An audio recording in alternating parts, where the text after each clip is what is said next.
Slough themselves had a good start to the month of March. They took 7 points from 3 games, but they've lost their last 2. But looking to make some inroads here. It's a good cross, and is still alive here for Slough.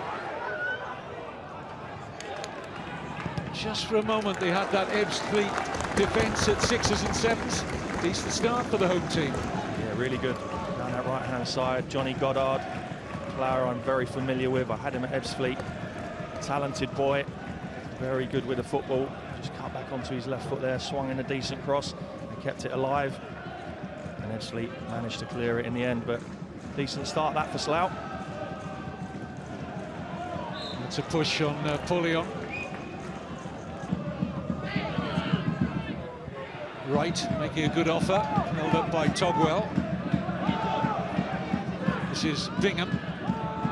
Munges brings a lot of legs to the Ebbsfleet midfield. Munges gets about the pitch really well. The wayside threatening for the first time. And it's stabbed behind for the game's opening corner. It's a good run from Ben Chapman there, just getting in behind the Slough back line. It's a good run, not really tracked. Decent ball in. It's good defending at the near post there.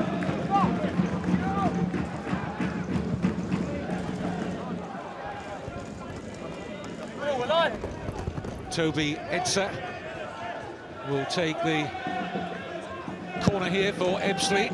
Bit of a crowd scene around the goalkeeper, and it's nodded wide. And that was a big chance for Pullion. Got caught underneath it, the goalkeeper, Dennis.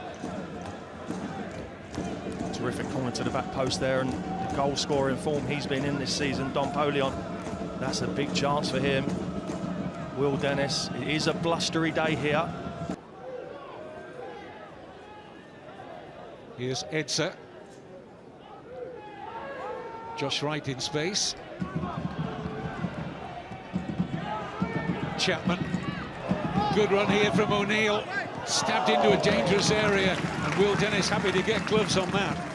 Again, it's the threat down the right-hand side. And you've got your outside right centre half there, getting round his wing back. Well, that was confident from the debutant, George Alexander, who comes from a football family. Gary Alexander, his father, the former Millwall, Brentford, Hull striker.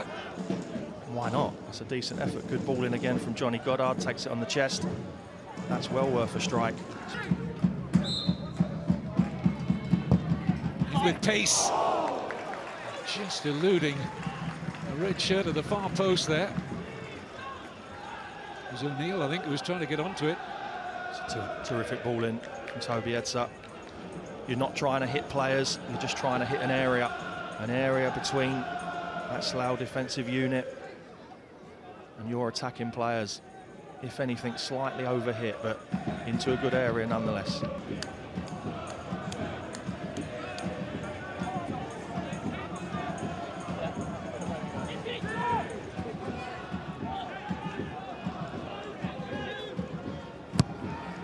Lynch with the corner.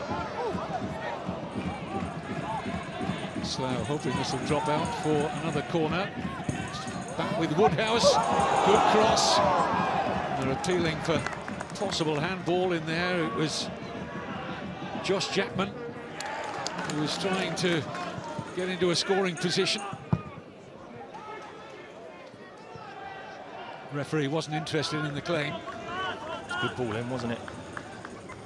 From the left back, doesn't hesitate, just putting it into a dangerous area. Jackman gets across the front of the defender.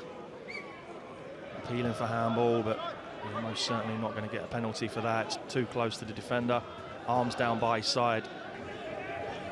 Non-league day where so many clubs around the country with initiatives to draw in spectators who wouldn't normally attend matches. Of course, no Premier League or Championship games today.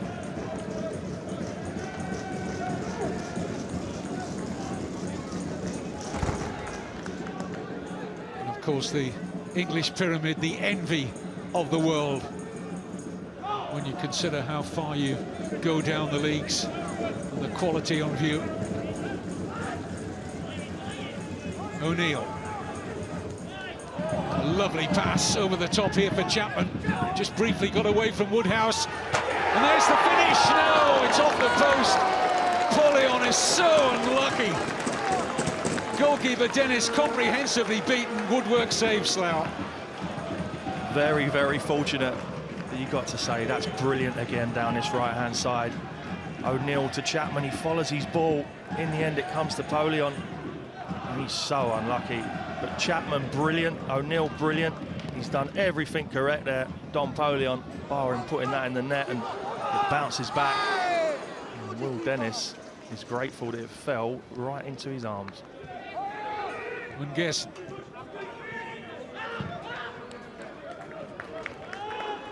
Martin. Cundle. He's going to look for the setup here. Bingham has the shot deflected, and it needed helping on its way by Will Dennis.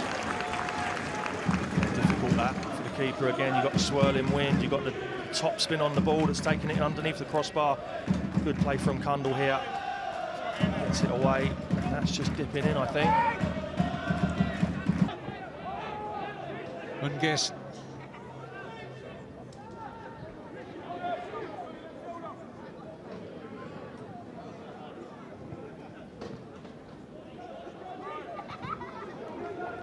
One for Alexander to chase. He'll always be willing.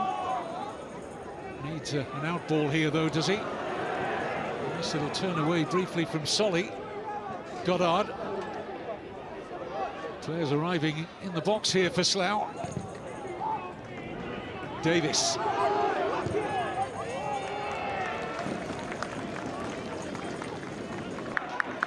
And the more the minutes tick on by here, the more belief will course through the veins of the Slough players. Competing very well here. Giving a really good account of themselves, I have to say. Especially the start of this second half. We're 12, 13 minutes in now. Ebbsfleet not got into their fluid passing game by any stretch of the imagination. Slough closer to them all over the pitch, not letting them get their heads up, not letting them play. One for Alexander to chase, and the flag stays down. Well, that was ambitious. Very wide angle there, but George Alexander looking to be a surprise package here for goalkeeper Mark Cousins. Well, he's certainly not afraid to shoot. He had that volley in the early stages of the first half, didn't he?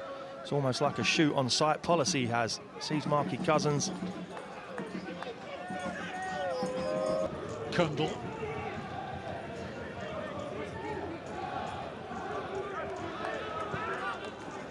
There's a little bit of the pace gone out of the Ebbsfleet game. More circumspect spell in possession here. Solly just trying to work out Slough's defensive shield. Good shape about the home team for much of the game. Now they're called out, they're in behind! And the post again comes to Slough's rescue. This time it's Bingham who hits Timber. And it was a beautifully crafted move. So unfortunate for Rakesh Bingham. But again, they're so patient in possession. Slough settled back into a 5-4-1. It's a great save in the end from Will Dennis. Brilliant save from the Slough stopper. Yes, they've had a little bit of luck along the way, but every team needs that. I think they've earned that little bit of luck this afternoon, Kev. The way they've defended, they've kept a really good shape.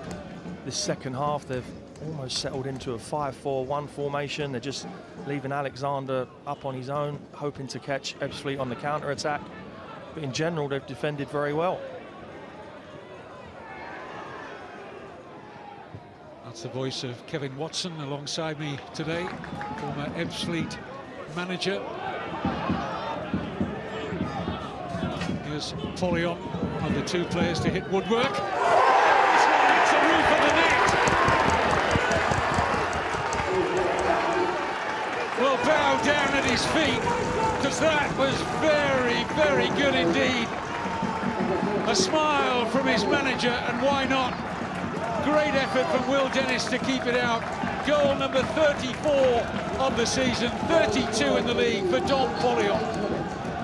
What a strike. Brilliant play from Josh right in the middle of the field. Fantastic spot, pick out Polion, and you know what he wants to do. He wants to drive inside, get it on his favoured right foot, and soon as he sees the whites of that goal, he is pulling the trigger. Will Dennis looks a little bit disappointed with himself. I think it was the sheer power of that strike that takes it past him, but what a strike. Slough Town born Luke O'Neill in the book, and Slough looking to take advantage of his indiscretion. Bush and Aweka, both good in the air, plenty of presence in that Ebbsfleet penalty area for Lynch to hit. And it is Alexander, denied by Cousins. Good stretch from the goalkeeper. A little more power on that, and he scores on his debut, George Alexander. What a ball in, again, not hitting players, just looking to hit an area. Brilliant header. Rises highest out of all of them in the box there, Alexander. Mark Cousins gets away to his left-hand side to claw that away. That's a very good save. Well, there's been a yawning difference in this Slough performance today and their two recent defeats against Eastbourne and Farnborough. And now on the break, it's Ungesson, and the light at the back here, Slough. Polion, chance to finish it. And the deflection is kind, but it needed a body in the way to deny Polion, and Ebbsfleet have a corner. That's always the danger when you're chasing that equaliser. You get hit on the counter-attack, and Gesson will be disappointed with himself there. Polion had to stop and wait for the ball. That should have been in front of him. He only wanted one touch. Polion, not the 3 or 4 that he needed to take because of the pass being behind him.